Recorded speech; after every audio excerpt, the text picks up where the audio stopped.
Hello student, स्वागत आहे तुमचं विक्रम अकॅडमीच्या युट्यूब चॅनलवर.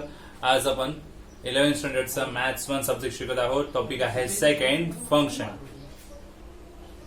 सो आता आपण पाहूया फंक्शन नक्की कशाला म्हणायचं, म्हणजे फंक्शनची आपण डेफिनेशन पाहूया. ठीक आहे, तर चला मी ते लिहितो, लक्ष द्या. A function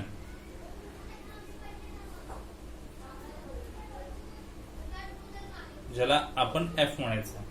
okay, from set A to set B, दोन सेट असतील, अजून करा, आणि यांच्यामध्ये रिलेशन असेल. इज अ रिलेशन म्हणजे दोन सेट मध्ये असणारं रिलेशन म्हणजे आपण त्याला फंक्शन म्हणणार आहोत. आता कशा टाईपचं रिलेशन असू शकतं? Which associates each element x in A. म्हणजे समजा सेट ए मध्ये सगळे x एलिमेंट्स आहेत आणि त्याचं रिलेशन आहे to a unique element y in B. समजा सेट ए मध्ये एक्स आहे, सेट बी मध्ये वाय, आणि यांचं डायरेक्टली रिलेशन शो झालं. मग असं जे रिलेशन आहे दोन्ही सेट मधून, त्याला आपण फंक्शन म्हणायचं. मग आता हे एक्सप्रेस कसं केलं आता, म्हणजे वाय सोबत जर रिलेशन आहे, so y is equal to function x. F आला इथे बघा, फंक्शन एक्स म्हणजे काय म्हणणार? Y is the image of x under function म्हणजे f म्हणायचं. मग आता नेहमी ए सेट आणि बी सेटचं कम्पेअर केलं तर ए सेट मध्ये असणारे एलिमेंट्स आणि बी सेट मध्ये असणारे एलिमेंट रिलेशन काय म्हणतं की बी मधले इमेज बनतील. जे काही एलिमेंट्स आहेत सेट ए मध्ये त्याच्या इमेज सेट बी मध्ये असतात. म्हणजे एक्स ची इमेज वाय आहे. So y is the image of x under f असं इथे म्हटलेलं आहे. मग याच्यातून आपण डोमेन आणि को डोमेन असे दोन पॉइंट्स इथे सांगू शकतो. तो डोमेन कशाला म्हणायचं तर सेट ए चे एलिमेंट्स असतील, सेट ए एलिमेंट्स त्याला आपण डोमेन म्हणायचं. आणि बी चे जे येणार elements, element of set B, set B elements ते असणार आहेत कोडोमेन. ठीक आहे, तर डोमेन कोडोमेन जर आपल्याला पुढे विचारलं गेलं तर आपण अशा पद्धतीने लक्षात ठेवायचं डोमेन काय येणार आणि कोडोमेन काय येणार. तर फंक्शन काय असेल तर फंक्शन एक प्रकारे रिलेशनच झालं दोन्ही सेटचं, आणि ते आपण आता पुढे पाहणार आहोत की फंक्शन्स कशा पद्धतीने येतात. ठीक आहे, ओके स्टुडंट्स, आता पुढे आपल्याला पाहायचं की फंक्शन्स नक्की कशा म्हणायचं. सो तुमच्यासमोर डायग्राम्स ड्रॉ केलेले आहेत आणि याच्यातून आपण डायग्रामच्या वेळी समजून घेण्याचा प्रयत्न करूया की फंक्शन काय असतं. तर काही महत्वाचे पॉइंट्स तुमच्यासमोर येतील, तर तुम्ही नोट डाऊन केले तर बेटरच असेल, तुम्हाला लक्षात ठेवता येईल कशा पद्धतीने फंक्शन ओळखायला हवं डायग्राम बेसिसवर. ठीक आहे, तर सगळ्यात पहिली इमेज, पहिलं रिलेशन ए R1 D म्हणजे ए आणि बी चं रिलेशन आहे. इथे लक्षात घ्यायचं, हा पहिला सेट ए चे एलिमेंट्स, हे सेट बी चे एलिमेंट्स. ए चे एलिमेंट्स ABCD, बी चे एलिमेंट्स 1 2 3 4 सगळे तसंच दिलेलं आहे. आणि ए चे एलिमेंट्स आणि बी चे एलिमेंट्स याच्यात काय आपण म्हणू शकतो तर जे ए चे एलिमेंट्स आहेत त्याच्या इमेज जे आहेत ते बी एलिमेंट्स बी सेट मध्ये आहेत. ओके, सो 1 2 3 4 या इमेज आहेत ABCD यांच्या, पण त्या कशा पद्धतीने रिलेशन आहे ते आपल्याला पाहायचं आहे. तर ए ची इमेज इथे आहे 3, बी ची इमेज इथे आहे 3, सी ची इमेज आहे 4, डी ची इमेज आहे 2. म्हणजे आपल्याला असं दिसतंय की सगळे जेवढे एलिमेंट्स आहेत ना त्याच्या इमेज बी मध्ये येतात. पण ए ची इमेज 3, बी ची इमेज 3, सी ची 4, डी ची 4. याच्यावरून आणखीन एक समजतंय की प्रत्येक एलिमेंटच्या इमेज आहेत आणि कोणत्याही एलिमेंटची 2 इमेज नाही दिलेल्या आहेत, म्हणजे एका याची एक इमेज आलेली आहे. सो असं जे रिलेशन दिलं असेल ज्याच्यामध्ये ए च्या सगळ्या एलिमेंट्सच्या इमेज बी मध्ये येतात त्याला फंक्शन म्हणायचं. सो हे फंक्शन आहे, इट इज अ फंक्शन. ठीक आहे, लक्षात घ्या, इट इज अ फंक्शन. तर कसं कळलं फंक्शन आहे ते? सो पॉइंट तुमच्या लक्षात आला असेलच. सो सगळ्या एलिमेंट्सच्या इमेजेस बी मध्ये येतात, त्याला आपण फंक्शन म्हणायचं. ओके, आता number 2 C, A and B relation 2. तर इथे सुद्धा पुन्हा एकदा एबीसीडी आणि 1 2 3 4 असे एलिमेंट्स दिलेले आहेत. बघूया, ए चे एलिमेंट्सचा इमेज जो आहे 1, बी चा इमेज 2, सी चा इमेज 2, डी चा इमेजेस नाही दिलाय. म्हणजे ए मध्ये सगळ्या एलिमेंट्सचे इमेज नाही मिळाले. ए मध्ये असे एलिमेंट्स आहेत की ज्याचा इमेज बी मध्ये मिळत नाहीये, म्हणजे एक एलिमेंट बाकी राहतोय. असं जर मिळत असेल तर तो फंक्शन होत नाही. फंक्शन होण्यासाठी सगळ्या एलिमेंट्सच्या इमेज असायला हव्या. ठीक आहे. आणि आता पुढे नंबर 3 रिलेशन, हे R3B एलिमेंट सेमच ठेवलेले आहेत. बघा, ए ची इमेज 1 पण, ए ची इमेज 2 पण, म्हणजे एका एलिमेंटच्या 2 इमेज असं नसलं पाहिजे. एका याची एकच इमेज असू द्या, ती 2दा आली तरी चालेल. म्हणजे बी ची इमेज 3 आहे, सी ची पण 3 दाखवली तरी चालेल. म्हणजे कॉमन इमेज चालेल, पण एका एलिमेंटच्या 2 इमेज नको आहेत. ओके, सो 2 इमेज आलेल्या आहेत, याचा अर्थ हे सुद्धा फंक्शन नाही. सो एका याची एकच इमेज मिळायला पाहिजे, ए चे सगळ्या एलिमेंटच्या इमेज असायला हव्यात आणि त्या डबल नसायला हव्यात. एका याच्या 2 इमेज नको आहेत. मग फंक्शन्स कशाला म्हणायचं, कोणता डायग्राम फंक्शन असेल हे आपल्याला इथून कळलेलं आहे. नोट डाऊन व्यवस्थित करून घ्या, ड्रॉ करून डायग्राम युनिक सुद्धा तुम्ही केलं तरी चालेल. पहा तुम्हाला डायग्राम समजलेत की नाही. ठीक आहे, चलो पुढे जाऊया. नेक्स्ट कॉन्सेप्ट आपल्याला पाहायचा आहे स्टुडंट्स, रिप्रेझेंटेशन ऑफ फंक्शन. तर सगळ्यात आधी तुमच्या समोर असणार आहे एरो फॉर्म, जो तुम्ही आताच नुकताच पाहिलेला आहे, ज्याला वेन डायग्राम फॉर्म असंही म्हणता येतं.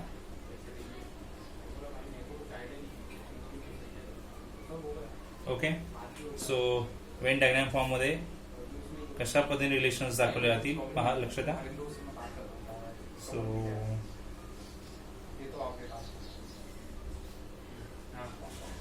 ए रिलेशन बी, इथे समजा एलिमेंट्स आपण घेतले 2 3 4 5 डॉट्स रिप्रेझेंट करण्यासाठी, आणि 5 7 9 11 डॉट रिप्रेझेंट करण्यासाठी.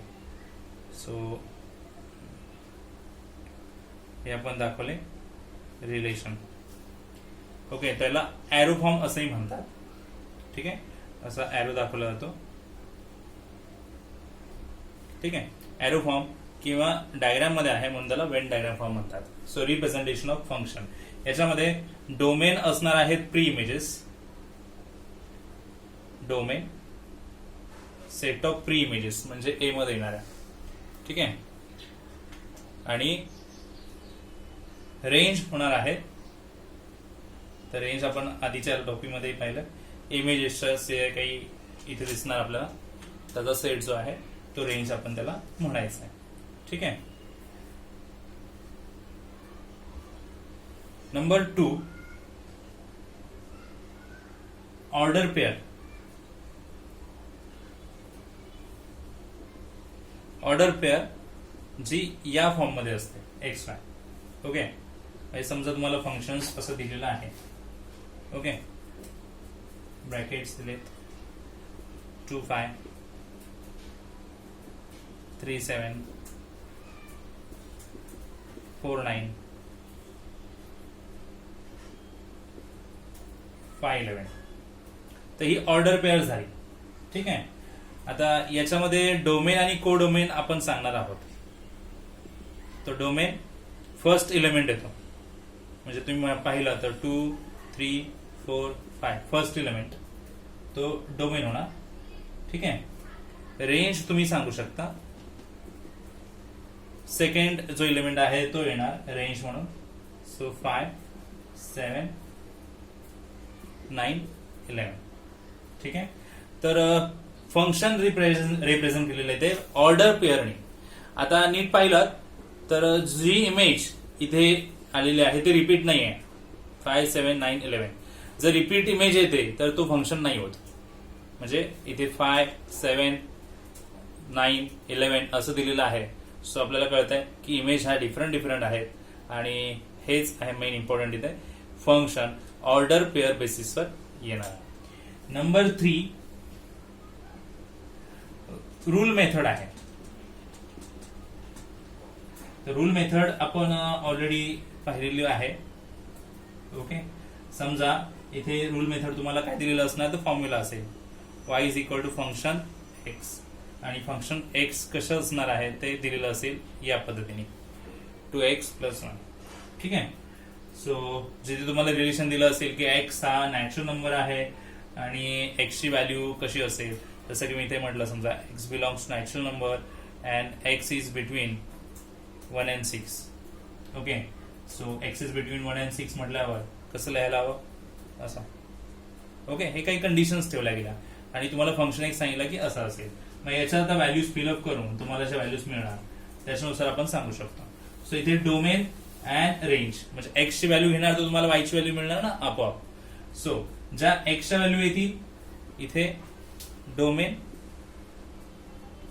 व्हॅल्यूज ऑफ एक्स अँड को डोमेन सांगता येईल किंवा रेंज म्हणूया आपण. ओके, रेंज काय म्हणणार व्हॅल्यूज ऑफ वाय म्हणजे 1 to 6 मधल्या व्हॅल्यूज तुम्ही एक्स म्हणून घेणार, त्या फिल केल्यानंतर जी व्हॅल्यू मिळेल ती वायची असेल.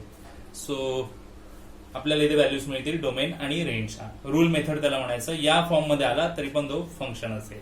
सो रिप्रेझेंट कसं करणार आहे ते आपल्याला पाहायचं आहे. 3 मेथड्स आपण पाहिल्या. ठीक आहे, आता पुढेच करूया. Next method students number 4 representation of function आपण पाहतोय. आता टॅब्युलर मेथडने रिप्रेझेंट केलं जातात, टॅब्युलर फॉर्मने. ओके, सो टॅब्युलर फॉर्म कसा असेल बघा, टेबल फॉर्म मध्ये असतो ते. म्हणजे इथे एक्स म्हटलं तिथे फंक्शन एक्स येणार. आता एक्स मी तुम्हाला सांगितलं की ते किती असतील 2, 3, 4, 5 आणि मग त्याचं फंक्शन इथे दिलेलं असणार आहे म्हणजेच वायच्या values. Okay, y is equal to function x असतो ना, तो वायच्या व्हॅल्यूज काय येणार त्या 5, 7, 9, 11 काय येणार म्हणजे आपण अंदाजे घेतलेले आहेत त्या. आपल्याला फक्त बघायचं की टॅब्युलर फॉर्म मध्ये कशा पद्धतीने रिप्रेझेंट केला जाईल. आता हा फंक्शन एक्स किंवा फंक्शन जो आहे अशा पद्धतीने रिप्रेझेंट झालेला आहे. ठीक आहे. आणखीन एक मेथड येते ग्राफिकल फॉर्म येतो. ओके, समजा जस्ट शॉर्ट ग्राफ इथे काढूया आपण. ओके,